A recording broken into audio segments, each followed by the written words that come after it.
하나님이라는 제목으로 말씀을 드리겠습니다. 신명기는 모세가 제2세대 이스라엘 백성들에게 가르친 하나님의 말씀입니다. 모세는 이제 죽음을 앞두고 있습니다. 마지막 고별 설교를 2세대 이스라엘 백성들에게 하고 있는 것이죠. 특별히 오늘 모세는 2세대 이스라엘 백성들에게 무엇을 말하고 있느냐? 하나님께서 40년 동안 하나님의 백성들이 광야의 길을 걷게 하셨다. 이 사실을 잊지 말고 기억하라, 이렇게 말하고 있습니다. 이스라엘 백성들은 하나님의 은혜로 애굽의 종살이에서 해방되어서 자유를 얻게 됩니다. 구원을 받았습니다. 홍해를 통과하여 광야에 들어가게 되죠. 광야에 들어간 이유는 가나안을 가기 위해서입니다. 가나안은 어떤 것입니까? 젖과 꿀이 흐르는 땅입니다. 젖과 꿀이 흐른다는 것은 무엇을 의미하느냐?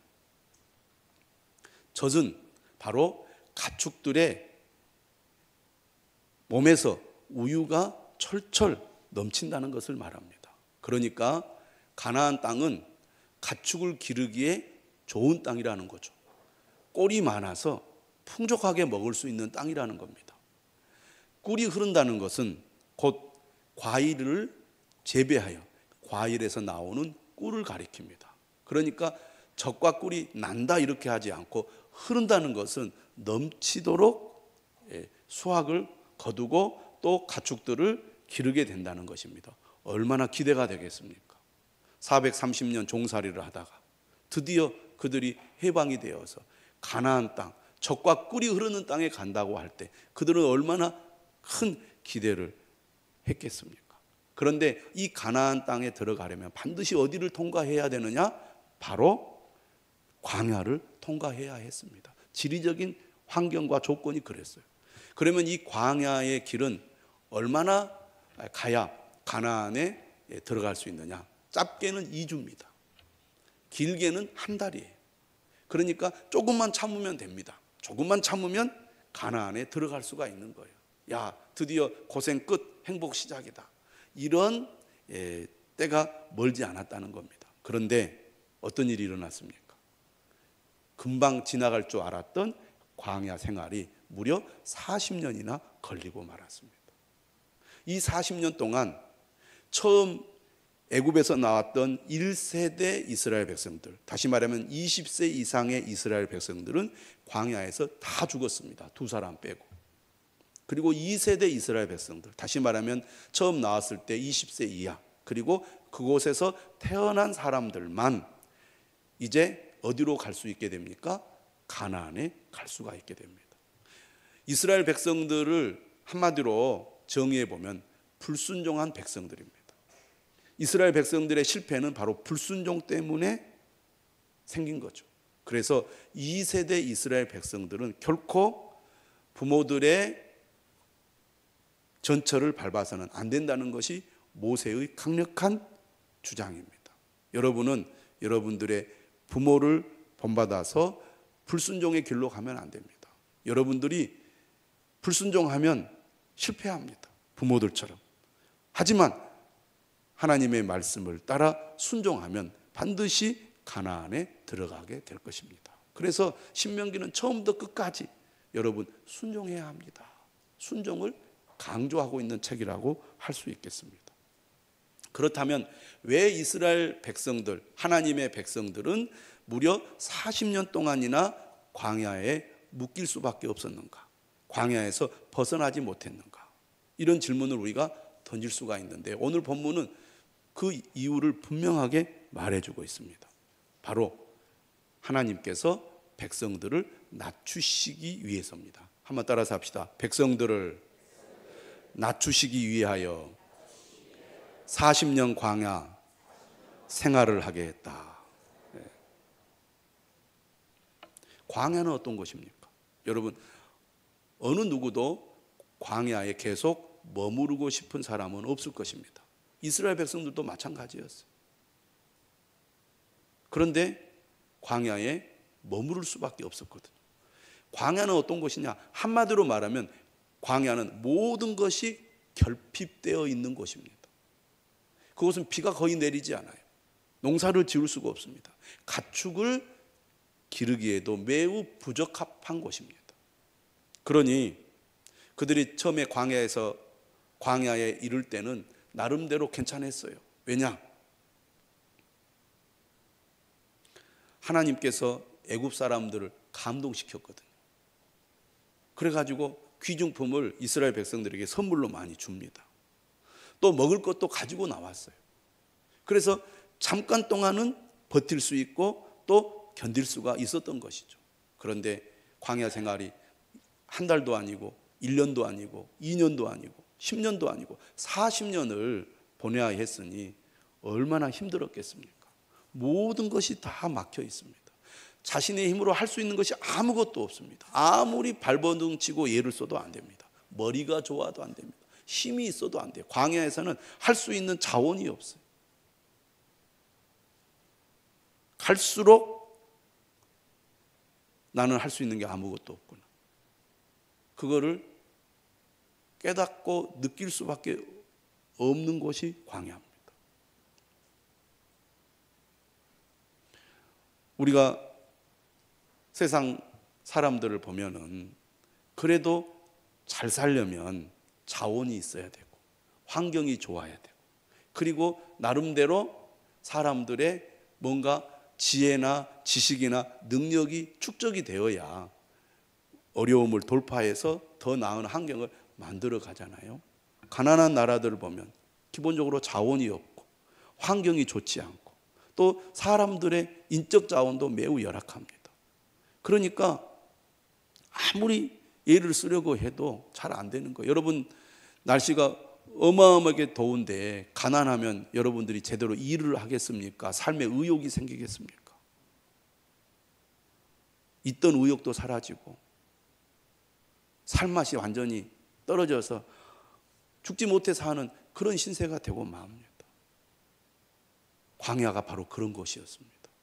발버둥 치고 예를 쓰고 아무리 머리를 굴려도 벗어날 수가 없어요. 사방이 완전히 막혀 있는 삶입니다. 그러니 하루하루 살아가는 것이 힘들고 내일을 기약할 수가 없고 그래서 매우 힘든 환경 속에서 살아가는 것이 광야입니다. 모든 것이 다 내 뜻대로 되지 않는 거죠. 그래서 절망적인 상황에서 오직 하늘만 바라볼 수밖에 없는 그런 곳이 광야였습니다. 이스라엘 백성들이 그런 삶을 살아갈 수밖에 없는 거예요. 그래서 그들은 무엇을 경험하게 됩니까? 내 힘으로 할 수 있는 게 없구나. 내 힘으로 이곳에서 벗어날 수 없구나. 오직 하나님이 공급해 주신 것만 의지할 수밖에 없구나. 이것을 이스라엘 백성들은 깨닫게 된 것이죠. 하나님은 이스라엘 백성들이 광야 생활하는 동안 오직 하나님만 의지하며 자신을 철저히 낮추고 겸손한 가운데 하나님만 바라보고 살아가도록 만드신 것입니다. 하나님은 이 광야 생활을 통하여 무엇을 테스트하려고 하셨느냐? 오늘 본문에 보면 두 가지가 나오는데 첫째는 백성들의 마음이 어떤지를 테스트하고자 했습니다. 여러분, 사람은요 여유가 있어야 다른 사람에게도 또 하나님에게도 넓은 마음으로 대할 수가 있습니다. 여러분, 삶이 여유가 있으면 다른 사람들과의 관계에서 우리가 예민하게 반응하지 않죠. 그럴 수 있지요. 괜찮습니다. 그렇게 우리가 반응합니다. 그런데 삶이 힘들고 어려우면요 작은 일에도 예민하게 반응을 해요. 그래서 잘 사는 사람들이 교양이 있어 보이고 마음이 너그러운 것처럼 보이는 이유가 거기에 있는 겁니다. 부족함이 없으니까 조금 손해봐도 괜찮아요 그러는 거죠. 그런데 삶이 팍팍하고 힘들면 자그마한 일에도 내가 손해를 보면 견디기 힘들고요. 누가 나를 좀 이상하게 취급하면 무시한 것 같고 그래서 화가 나서 예민한 반응을 보이는 것입니다. 물질적으로나 정신적으로나 모든 환경이 여유가 없으면 사람은 예민하게 반응할 수밖에 없어요. 하나님을 향해서도 마찬가지입니다. 여러분, 모든 것이 하나님의 은혜입니다. 모든 것이 다 감사의 제목입니다. 정말 믿음이 깊지 않으면 이런 고백은 여유 있을 때 하는 고백이에요, 사실은. 그렇잖아요. 진짜 힘들면 하나님 왜 그러십니까? 내가 뭘 잘못했다고 하나님 나를 이렇게 힘들게 하십니까? 반드시 불평하고 원망하게 돼 있어요. 이게 인간입니다. 이게 인간의 본성이에요. 그래서 하나님은 정말 이들을 광야로 내몰아서 모든 것이 결핍되고 모든 것이 제 뜻대로 되지 않는 상황 속에서 그들이 하나님을 향하여 어떤 마음을 가지는지 보이는지를 보고자 하신 거예요. 아니나 다를까 금방 본색이 드러났습니다. 홍해를 건넜을 때 그들이 하나님을 찬양하면서 하나님의 위대하심을 막 노래하잖아요. 3일 만에 그들이 하나님을 향하여 원망을 터뜨립니다. 찬양을 드렸던 그 입술로 하나님을 원망하게 되죠. 여러분, 생존을 이어받으면 사람은 머리가 돌게 돼 있습니다. 머실 물이 없으니까 그들이 막 하나님을 향하여 원망하고 불평을 하죠. 우리를 이곳까지 데려와서 죽게 한다고. 찬송을 올렸던 그 입이 저주와 불평으로 가득 찬 입이 되고 만 겁니다. 두 번째요. 하나님은 무엇을 테스트하려고 하셨냐면 광야를 통해서 이 백성들이 광야의 삶 가운데서도 하나님의 명령을 지키는지 지키지 않는지를 테스트하고자 한 겁니다. 그런데요, 아니나 다를까 그들이 상황이 열악해지니까 금세 하나님을 거역하고 하나님의 말씀을 불순종하는 행동을 한 것입니다. 그래서 이들이 정말 어려움 가운데서도 마음으로부터 우리가 의지할 분은 하나님밖에 없습니다. 나는 하나님만 의지하고 하나님만 바라보며 어떤 상황 가운데서도 하나님을 따르겠습니다. 그런 사람 되게 하시려고 광야 40년을 살게 하신 겁니다. 낮추고 또 낮추고 또 낮추시는 거죠. 여러분, 우리가 살아가다 보면 광야의 길을 지날 때가 있습니다. 누구나 지금 현재도 광야의 길을 지나고 있는 분들이 있을 것입니다. 어떤 분은 짧게 지나는 분도 있고 어떤 분은 길게 지나는 분도 있습니다.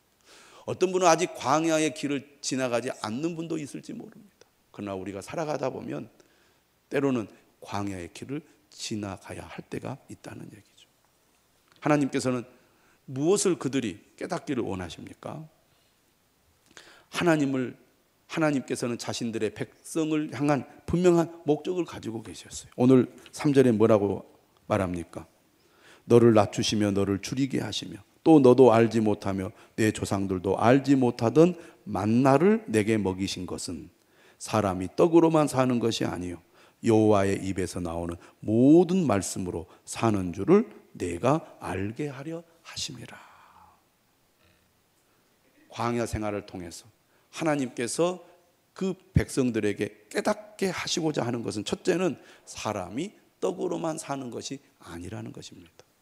여러분, 사람들, 다시 말하면 하나님 없는 사람들의 삶의 관심과 목적이 어디에 있습니까? 떡만 있으면 된다는 겁니다. 여러분은 어떻습니까? 여러분은 그렇지 않습니까? 떡을 추구하는 삶. 이렇게 말하니까 얼른 마음이 안 와닿죠. 예. 여러분, 우리가 열심히 일하는 목적이 어디에 있습니까? 더 나은 환경 속에서 여유 있게, 풍요롭게, 즐겁게, 행복하게 살기 위해서 열심히 여러분 살아가는 거 아닙니까? 혹시 교회에 나와서 기도하고 하나님 의지하는 것도 여기에 여러분의 목적이 있는 것이 아닙니까? 교회를 다니다가 신앙생활을 흐지부지 하거나 교회를 떠나는 이유가 어디에 있습니까? 하나님을 잘 믿으면 하나님이 떡을 풍족하게 주실 줄 알았더니 떡을 풍족하게 주지 않으니까 실망하고 떠나는 경우가 얼마나 많이 있습니까? 사람이 떡으로만 사는 것이 아니다. 다시 말하면 떡을 추구하는 삶은 하나님이 원하는 삶이 아니라는 것입니다. 하나님께서 그의 백성들에게 원하시는 삶은 뭐냐? 여호와의 입에서 나오는 모든 말씀으로 사는 것입니다. 자, 여러분에게 묻습니다. 여러분 하나님을 믿으십니까? 예, 대답을 참 잘하셔요. 일부 때는 눈치를 보고 대답을 잘 안 하시더라고요. 지난번에 여러분 대답하셨어요. 하나님을 믿으십니까? 네. 그러면 여러분은 전적으로 하나님의 말씀을 추구하며 살고 있습니까? 여기서 대답이 자신이 없어집니다. 하나님을 믿는다는 것은 오직 하나님의 말씀을 따라 사는 것이다. 오늘 본문 우리에게 그렇게 가르쳤잖아요.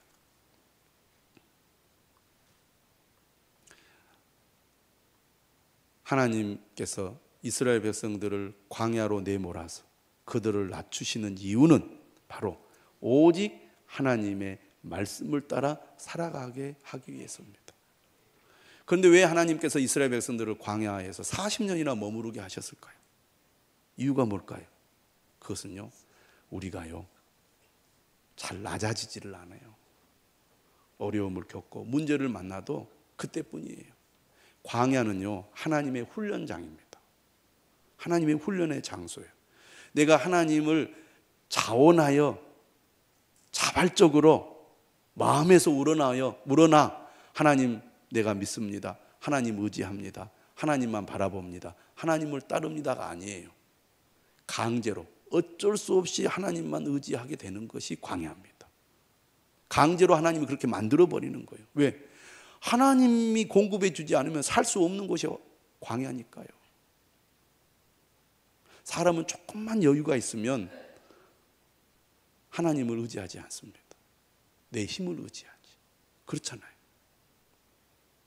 그러니까 하나님은 자신의 힘을 도저히 의지할 수 없는 환경으로 이끌어 가시는데 그곳이 광야입니다.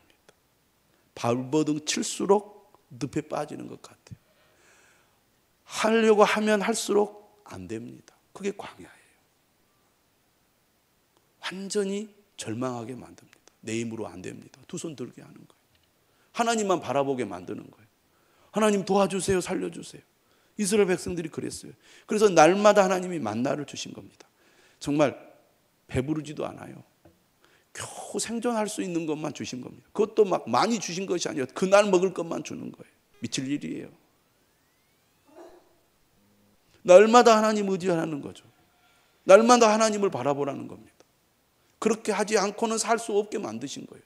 그러니까 하나님께서 강제로 그들을 굴복시켜서 완전히 낮추셔가지고 하나님 살려주세요.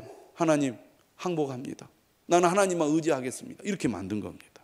그런데요, 인간이요 얼마나 웃기냐면 하나님께서 이스라엘 백성들을 가리켜서 뭐라 그랬어요? 한번 따라서 합시다. 너희는 목이 곧은 백성이라.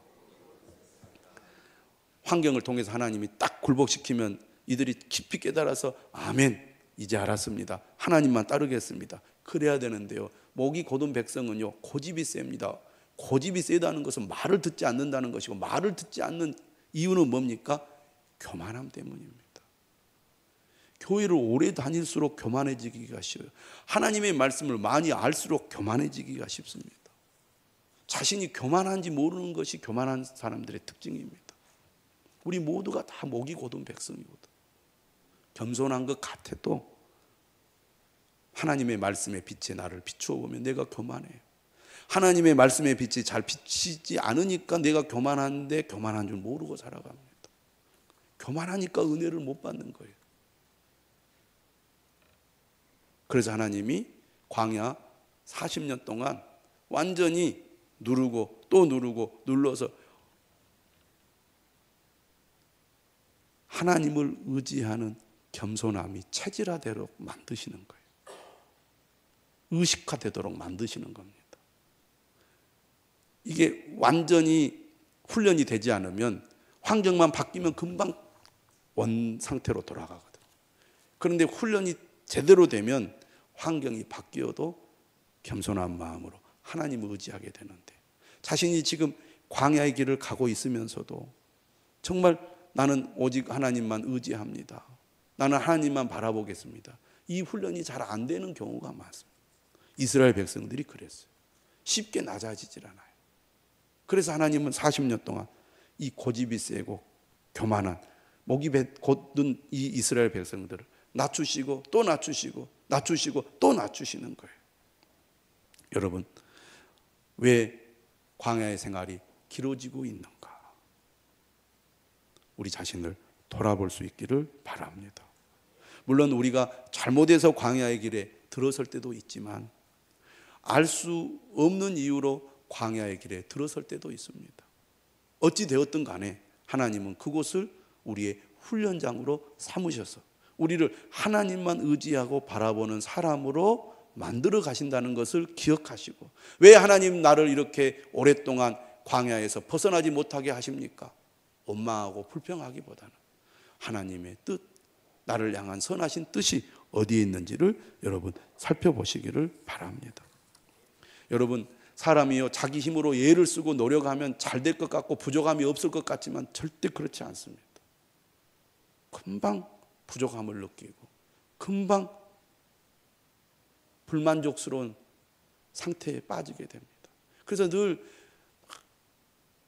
떡을 추구하는 삶을 살아가는 사람들이 늘 부족하다, 만족스럽지 못하다, 힘들다 이런 얘기를 많이 해요.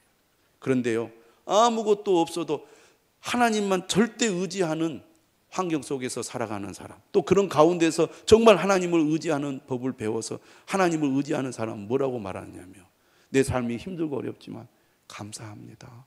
하나님이 내게 필요를 공급해 주십니다. 이렇게 고백을 해요. 왜 그런 줄 아세요? 오히려 광야에서는요, 하나님이 함께 하시고 도우시는 것이 더 선명하게 보이기 때문입니다. 우리가 풍족할 때는 이거 내가 한 건지 하나님이 한 건지 잘 구분이 안 돼요. 그리고 다 내가 했다고 생각을 해요. 오늘 본문을 보십시오. 4절에 이렇게 말합니다. 이 40년 동안에 네 의복이 헤어지지 아니하였고 네 발이 부르트지 아니하였느니라. 정말 아무것도 없는 광야 생활 속에서 이스라엘 백성들은 하나님의 보호하심을 경험한 것입니다. 광야는 모든 것이 결핍된 것이고 내 힘으로 할 수 있는 것이 아무것도 없는 것이지만 오히려 그곳에서 하나님의 보호하심을 경험할 수 있다는 것을 믿으시기를 바랍니다. 하나님이 왜 이스라엘 백성들을 광야로 내몰아서 그곳에서 훈련받게 하십니까? 그것은 바로 그들을 사랑하시기 때문이에요. 5절에 이렇게 말하잖아요. 너는 사람이 그 아들을 징계함 같이 내 하나님 여호와께서 너를 징계하시는 줄 마음에 생각하고. 사랑하시니까 우리를 징계하시는 거고, 우리를 온전히 회복하여 하나님이 주시는 은혜를 누리도록 하기 위해서 광야의 길로 이끄시는 것입니다. 그래서 어떻게 해야 됩니까? 6절 같이 한번 읽어보겠습니다. 시작. 내 하나님 여호와의 명령을 지켜 그의 길을 따라가며 그를 경외할지니라. 우리는 광야의 길을 걷고 있기 때문에 하나님 말씀을 따르기가 어렵습니다. 이렇게 말할 때가 많아요. 하나님, 내가 광야의 환경을 벗어나면 그때 내가 하나님을 잘 믿고 따르겠습니다. 이렇게 말하는 분들이 많습니다. 그런데 하나님 그렇게 말하지 않았어요. 오늘 말씀을 보면 네가 광야의 길을 지날 때, 광야의 그 척박한 삶을 살아갈 때 하나님의 명령을 지켜 행하라고 말합니다. 하나님 말씀을 우리가 귀 기울여 드려야 돼요. 그렇게 할 때 하나님 어떤 복을 주시겠다고 말합니까? 7절. 내 하나님 여호와께서 너를 아름다운 땅에 이르게 하시나니. 아름다운 땅에 이르게 하시겠다는 거예요. 그곳은요 정말 물이 넘치는 곳입니다. 7절에 보니까 광야와 완전히 비교가 되죠. 그리고 정말 농사를 지을 수 없는 광야와 달리 소산물이 풍성한 곳입니다. 그래서 9절에 말하죠. 네가 먹을 것에 모자람이 없고 네게 아무 부족함이 없는 땅이며,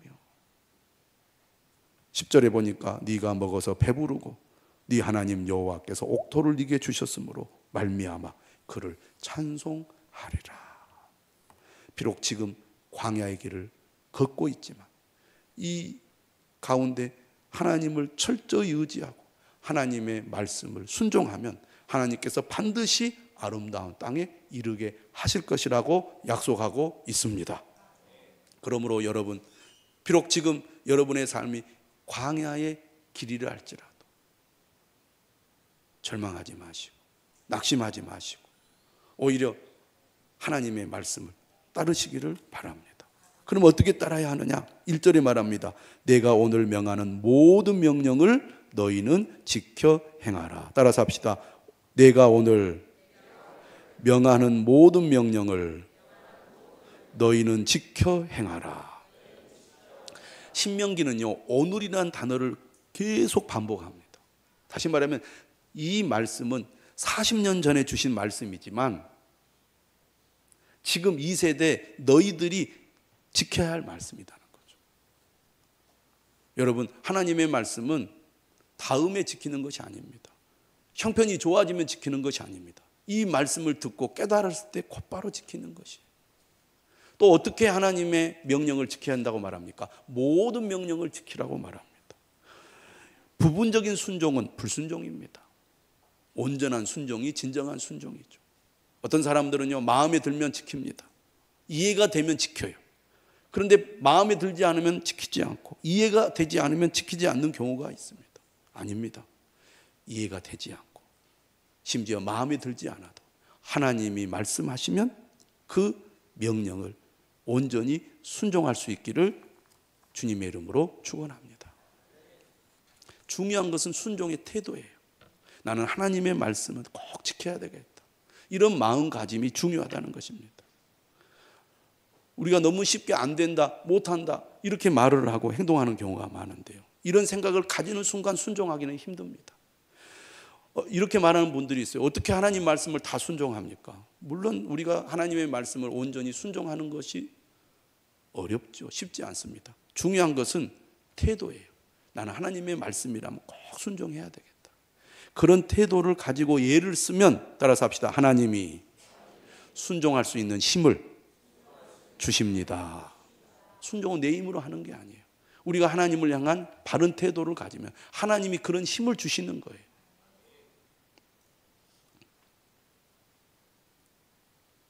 하나님은 어떤 분이십니까? 우리를 사랑하시죠. 그래서 우리가 하나님의 능력을 받아서 하나님의 복을 누리며 하나님의 사람으로 더욱 크게 쓰임 받게 되기를 원하시는 것입니다.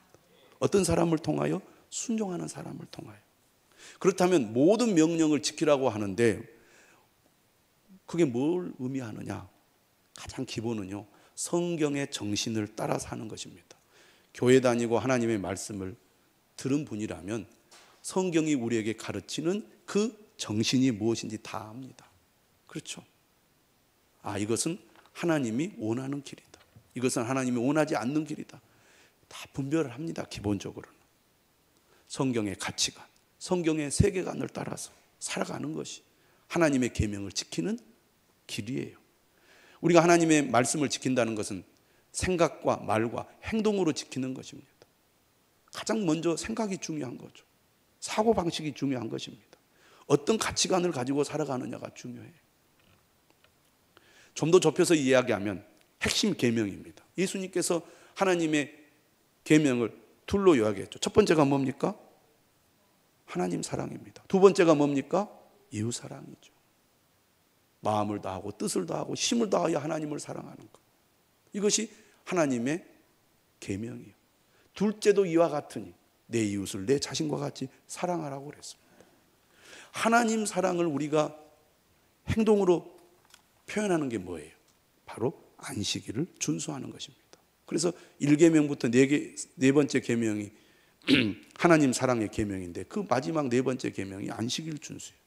내용도 더 자세하게 나옵니다. 그러므로 오늘 우리 그리스도인들은 이 계명을 따라서 주의를 거룩하게 지키는 것이죠. 바쁘고 힘들어도 어떤 일이 있어도 하나님 앞에 나와 예배하는 삶을 우리가 힘쓰려고 하는 것입니다. 정말 신실한 믿음의 사람은요, 저 서울을 가도 토요일 밤에 내려오고요, 주일 아침에 새벽같이 옵니다. 하나님 사랑하는 마음으로 하나님의 계명을 지키겠다는 믿음으로 그렇게 하는 것이죠. 또 우리가 하나님의 말씀을 어떻게 따르고 순종합니까? 교회를 통해서 주시는 말씀입니다. 교회를 통해서 우리에게 주시는 사명이에요. 나는 하나님의 말씀을 듣기는 하지만은요, 교회가 시키는 일은 안 합니다. 잘못된 거예요.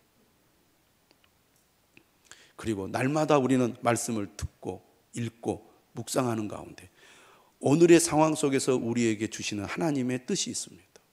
그것에 귀를 기울여서 순종하는 것이죠. 여러분, 순종할수록 하나님이 기뻐하시고 순종할수록 우리는 하나님의 은혜를 누리게 될 것입니다. 비록 지금 여러분의 환경이 강야와 같을지라도 낙심하지 마십시오. 하나님의 선하신 뜻이 있습니다. 우리를 낮추시는 그 과정을 통하여 우리가 하나님만 의지하고 하나님의 말씀을 따라 살아가도록 우리를 이끌어 주실 것입니다. 사람이 떡으로만 사는 것이 아닙니다. 오직 여호와의 입에서 나오는 모든 말씀으로 살아가는 것입니다. 그런 저와 여러분들이 되시기를 주님의 이름으로 축원합니다.